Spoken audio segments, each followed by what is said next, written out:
Aku berasal dari daerah Subang, Jawa Barat.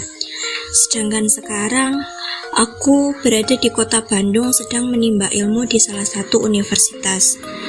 Pengalaman yang kulihat tentang kasus ini 1 bulan sebelum bulan puasa kemarin. Lebih tepatnya saat aku libur setelah UTS. Aku pulang ke rumah untuk liburan.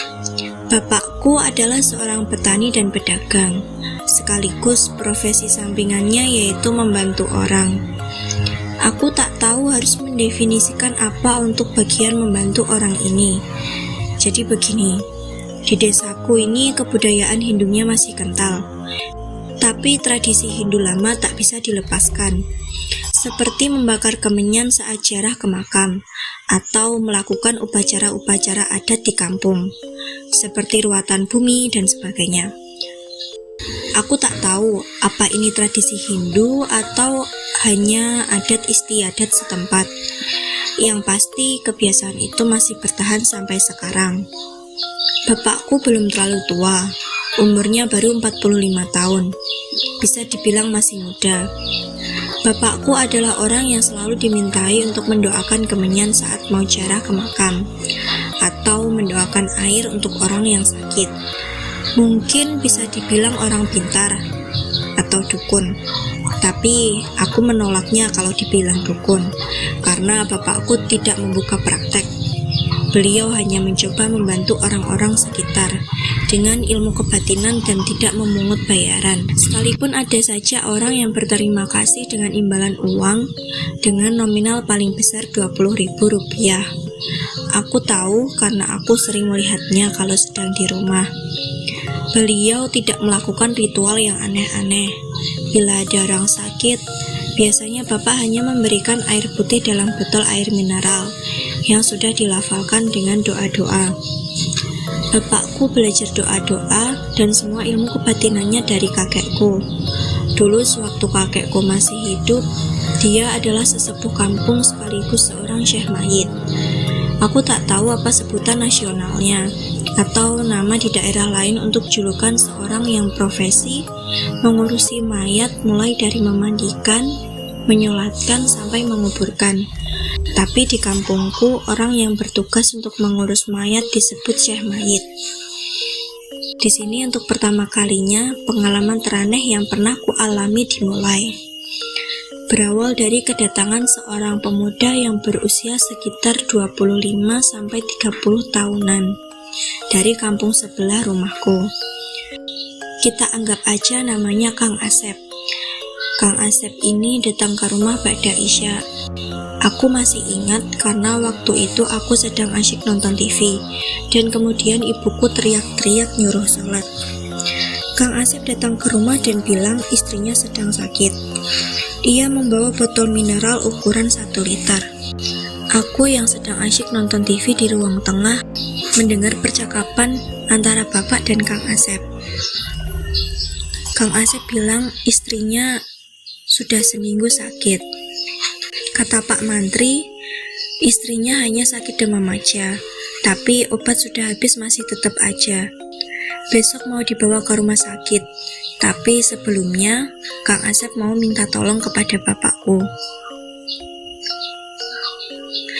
Di kampungku, setiap kali ada orang yang sakit, selalu dikaitkan dengan hal-hal mistis. Maka tak heran, orang-orang lebih milih membawa kerabat atau keluarganya yang sakit untuk berobat ke orang pintar, daripada ke dokter. Tak heran sih, soalnya biaya pengobatan alternatif dinilai lebih murah, daripada harus dibawa ke rumah sakit. Bapak yang mendengar penjelasan Kang Asep lalu meminta sebotol air mineral yang telah dibawa. Kemudian Bapak memejamkan mata dan melafalkan doa-doa. Aku yang awalnya tidak tertarik kemudian beralih ke ruang tamu bersama ibu. Sementara Bapak masih sibuk dengan meditasinya, aku dan ibu mencoba berbincang dengan Kang Asep. Mulai dari menanyakan keadaan istrinya hingga akhirnya obrolan ngalor ngidul yang tak juntrung tujuannya. Ketika sedang asyik-asyiknya kami berbincang, Bapak terperanjat kaget dan hampir saja menjatuhkan air dalam botol yang sedang dipegangnya. Sontak kami semua kaget melihat reaksi Bapak yang tiba-tiba. Namun, saat Kang Asep sudah keluar dari rumah kami, Bapak berkata pada ibu dengan mimik muka serius. Kasihan istri si Asep, semoga nggak apa-apa. Sejak ucapan bapak hari itu, aku curiga ada yang tidak beres dengan istrinya Kang Asep.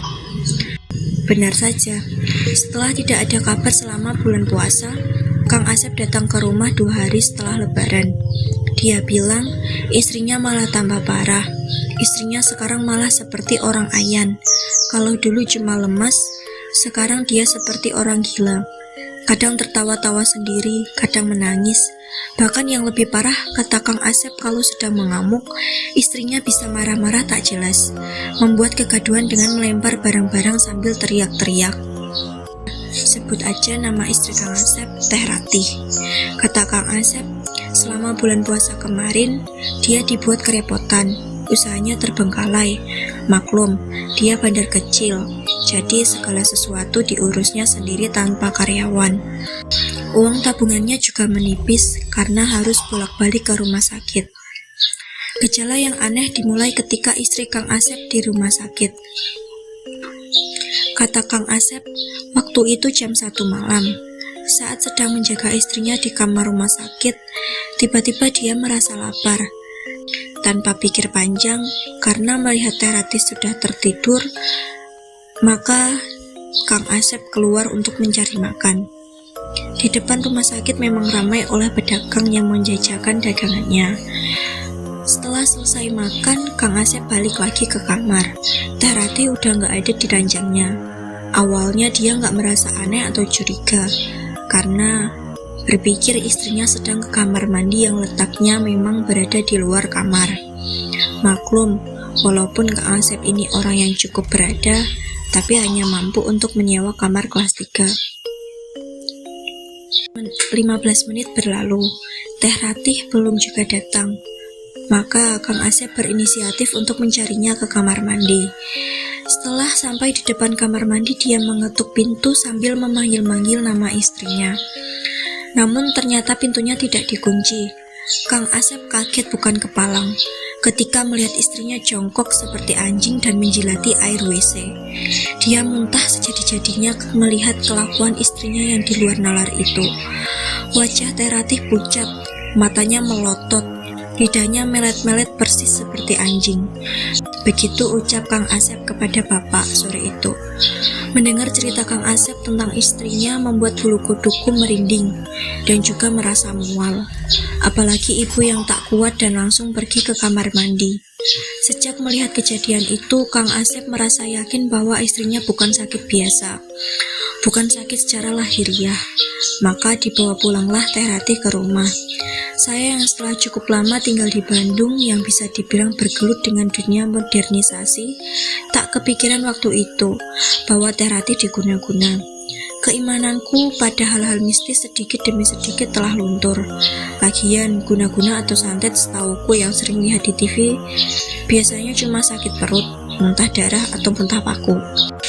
Hingga akhirnya bapak berkata bahwa istri Kang Asep ini ada yang ganggu. Aku juga udah yakin pak, tapi siapa orangnya kok sampai tega? Perasaan aku gak pernah bertengkar sama orang atau nyakitin hati orang, ujar Kang Asep kepada bapak dengan raut wajah penuh tanya. Aku gak tahu, bapak tak menjawab rasa penasaran Kang Asep. Aku tidak tahu apakah bapak benar-benar tidak tahu atau hanya menjaga situasi agar tetap kondusif. Maklum, masalah gaib pergaiban itu kan susah untuk dibuktikan secara kasat mata. Walaupun kita sudah tahu siapa pelakunya, tapi tanpa bukti yang jelas, takutnya dibilang fitnah. Mungkin bapak menjaga agar Kang Asep tidak bertindak sembrono. Aku harus gimana? Mohon bantuannya lah pak, pinta Kang Asep. Aku juga gak terlalu paham Sep dengan masalah beginian. Biasanya bapak cuma ngusir orang yang ditempelin jurik jarian aja. Tapi insya Allah bapak coba bantu sebisa mungkin, kata bapak. Tidak seperti biasanya, kali ini bapak tak memberikan air yang sudah didoakan. Mungkin beda perkara. Bapak hanya menyuruh Kang Asep pulang dan memberikan semacam hafalan atau doa khusus yang telah ditulis bapak dalam kertas. Katanya untuk diamalkan sehabis sholat Isya. Sebelum pamitan, Kang Asep minta nomor handphone bapak untuk jaga-jaga jika keadaan darurat katanya. Walaupun desaku terpencil dan listriknya masih belum stabil karena sering mati lampu, tapi semua penduduknya udah punya handphone, walaupun masih tipe-tipe Nokia jadul. Setelah kedatangan Kang Asep untuk yang kedua kalinya, bapak jadi sering bangun malam untuk wirid. Saya biasanya kebangun karena mendengar suara cipratan air ketika bapak berwudu di kamar mandi. Setelah 2 hari, tepat jam 8 malam, Kang Asep nelpon. Kami yang sedang asyik berkumpul di ruang tengah, ibu, aku, dan kedua adik perempuanku jadi ikut gelisah melihat bapak mondar-mandir sambil nelpon. "Kenapa, Pak?" tanya ibu. "Ini si Asep, katanya istrinya kumat lagi. Jeng, ayo antar bapak ke rumah si Asep," pinta bapak kepadaku. Walaupun sebenarnya mataku udah ngantuk, dengan terpaksa aku ngantar bapak karena tidak mau disebut anak durhaka. Lanjut part 2.